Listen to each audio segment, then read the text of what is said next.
a man finally meets the love of his life, only to discover that she's his long-lost sister. In Indiana, Gilly Noble drives up to a chicken farm, where he sets down a cage with a cat inside and opens one of its doors. Soon enough, the stray cat from the farm approaches the other cat and gets trapped in the cage. After this, he heads back to the animal shelter where he works. There he discovers that the stray cat has a name tag identifying him as Ringo. Later, his boss Larry asks him to join his family for dinner to appease his wife, who's angry at him since he missed her birthday dinner last night. Gilly suggests giving his wife a puppy, but the man insists on bringing him. With no choice, Gilly joins his boss's family for dinner, but things get awkward quickly as the couple and their kids argue. The next day, Larry and Gilly head to the diner as the former complains about his family. Concerned, Gilly advises his boss to see a therapist, but the man doesn't take this seriously. Just then, their friend Stuart shows off his odd haircut, claiming that it was done by the most beautiful woman on earth. Curious, Gilly later peeks into the hair salon and spots the new stylist Joe. He immediately falls in love with her, so he joins a long line of men waiting to get their haircut from her. While getting his haircut, he tries to get to know her, so Joe shares how she's originally from this town but moved to Oregon. She returned to help out her father, who's now paralyzed after a stroke. He soon finds that Joe is clumsy when she nearly rips part of his hair and stabs his cheek with a pair of scissors. Still, as he looks into her eyes, he's stunned. Noticing her photo with her pet on the table, he asks about her cat, but Joe shares that he ran away 2 weeks ago. When she mentions that her cat's name is Ringo, he recalls the stray cat he captured yesterday. Upon realizing that he found her cat, Joe accidentally cuts part of his ear, sending Gilly to the hospital later on. To make up for hurting him, Joe invites him for dinner at her house so he can also bring in her cat. While she cooks dinner later, Joe's mother Valdine discourages her from entertaining an animal catcher when she can get back together with her rich ex-boyfriend Jack. Soon, Gilly arrives with Ringo, so Joe introduces him to her father Walter, who's immobile and uses a vocalator machine to speak. During dinner, Valdine makes passive comments about Gilly's awful job. He clarifies that he's working at the animal shelter since he's aiming to be a veterinarian. Valdine remains unimpressed, but Joe is clearly interested. The next day, Gilly meets with Detective Vic, whom he hired to find his birth mother. However, when the man presents him with a picture of his supposed mother, he doubts him, given their difference in ethnicity. That evening, Gilly has dinner with Joe at the shelter's rooftop and shares that he's trying to find his biological family. The woman encourages him about his search, though the man notices that she's distracted. Joe admits that being there reminds her of their family dog who had to be put down. She still mourns for the dog, and Gilly sympathizes with this, explaining that he wished he could take care of the animals that were put to sleep there. He even wrote a poem to read to the dogs and cats before they're put to sleep and gives them a one-gun salute with an empty pistol. Hearing this poem, Joe falls for him, and the two kiss. For 6 months, the couple happily spend their days together. Their happiness convinces Gilly to settle down with his beloved, but Joe starts talking about how she's comfortable not taking their relationship too seriously. Realizing that she's not ready, Gilly distracts her with a kiss as the plane he rented with his proposal banner passes by them. However, Joe reveals that the plane he rented is her uncle's, so she already knows about his plans and tells him that she wants to marry him. As the two celebrate their engagement in bed later, Vic calls Gilly, announcing that he found his mother and it's Valdine. This immediately puts a strain on the couple's relationship. They confront Valdine about this the next day, so she confesses that she got pregnant right after Joe was born. Since they were struggling financially, she and her husband decided to put the new baby up for adoption. As the idea that they've been intimate with their sibling sinks in, Joe becomes nauseated while Gilly is frozen in shock. 16 months later, the news about their relationship got Gilly fired, leading him to a depressed state and working with Stuart. One day, he rereads the letter Joe left for him before she moved back to Oregon. She mourned how things were going well for them, but all came crashing in an instant. Because of this, she couldn't face him anymore. Heartbroken, the man discards the letter. He soon heads to his parents' home as he had been living with them. Valdine treats him lovingly to make up for lost time, though Walter is still abrasive towards him. Just then, Joe calls and announces that she's getting married to Jack. This excites her mother while breaking Gilly's heart further. When the wedding invitations arrive, Valdine encourages Gilly to be happy for Joe since she's marrying a millionaire and running her own parlor. The doorbell rings and a man named Leon introduces himself to Valdine as her long-lost son. He proves this with the documents he'd found, including hospital records and blood tests. Because of this, Valdine and Walter immediately throw Gilly out of the house, calling him a liar. Despite this, Gilly finds new hope and gets cleaned up before leaving Indiana. He drives to Oregon for days, hoping he hasn't lost his chance to be with Joe. One night, however, he accidentally runs over a man standing in the middle of the road. The man, Dig, commands him to fetch his prosthetic legs, which got damaged during the accident. Gilly is then forced to give the man a ride, who apparently stood in the road to get his attention. He reveals that he's a pilot whose plane ran out of fuel, forcing him to land in a nearby clearing.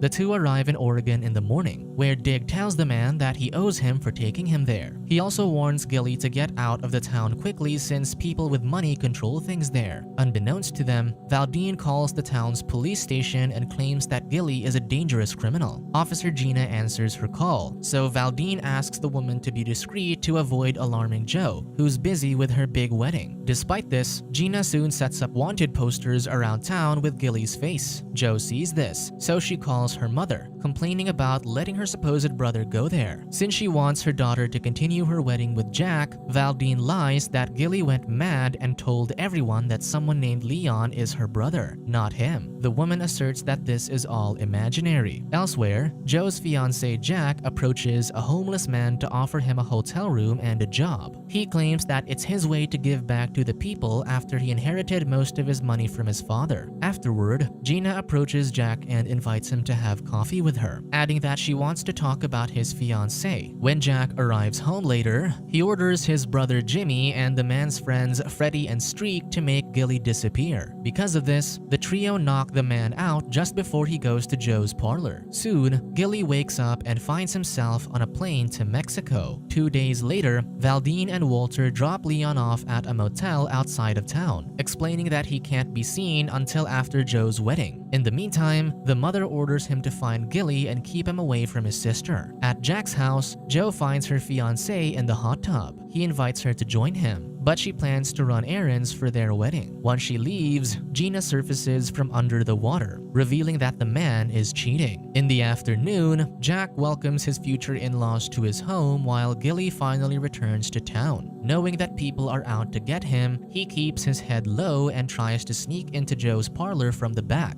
However, another worker recognizes him from the wanted posters, so Gilly leaves. Using discarded hair from the parlor's garbage bin, he disguises himself before heading to a pub. There, he finds Dig and asks him for help in finding his truck, which he left behind when he got abducted. However, the pilot reveals that his truck was destroyed during a charity event that Jack held. Giving up on his vehicle, Gilly then asks Dig to help him stop Joe from marrying Jack. But the man and the other patrons defend that the rich guy is a good person. He even insists that Joe is lucky to be marrying him, so Gilly should let her go. The next day, Joe's co-worker calls her to inform her that Gilly was there. Because of this, the woman searches for him. She finds him heading out of town, so she picks him up. Joe quickly tells him that they can't be together, and when Gilly recalls Dig's words to him, he accepts that he has to let her go. The woman soon drops him off at the bus station, and the heartbroken man tells her he loves her before exiting the vehicle. Regretfully, she utters that she loves him too, then drives away in tears. While Gilly waits to get on a bus, a young man snatches his ticket, forcing him to chase after him. The kid leads him to a secluded garage, where Dig meets with the heartbroken man. With no one to eavesdrop on them this time, the pilot finally reveals that Jack is evil. He takes the man to his house, where Dig explains that Jack inherited millions from his father and has been making more money by growing illegal plants. Jack ensures that the police will never investigate their town by keeping the residents here happy, hence his charitable facade. Most people are also under his payroll, while the rest are scared to go against him. With that in mind, Gilly insists on saving Joe from him. Before they can plan something, Jimmy and his friends arrive. The thugs take Gilly into the woods to beat him up, but Jimmy accidentally hits Streak instead. This allows their captive to escape into the river. The next day, Gilly and Dig prepare a banner to tell Joe that the former is not her brother. They then set off using Dig's plane, unaware that a branch rips the word "not" from the banner. Because of this, when they fly the banner over Joe's house, the woman is convinced that the man is troubled. The two soon land the plane, but police officers immediately arrest Gilly and admit him to a psychiatric facility. During his stay, he finds that Streak is also there after suffering the head injury from Jimmy. However, the thug thinks that Gilly was the one who hit him. He then tries to sell him the Polaroids that Jimmy took of Joe, but Gilly takes them, appalled that they took pictures of his beloved without her knowing. This leads Streak to tackle him, and the fight gets Gilly put into isolation. To his surprise, Dig breaks into his padded room to rescue him. As they drive back into town, a car passes them, and Gilly recognizes the driver as Leon. They follow the man and discover that he's staying at the motel. With only 3 hours before Joe's wedding, Dig orders Gilly to take the woman there to let her meet her real brother and clear things up.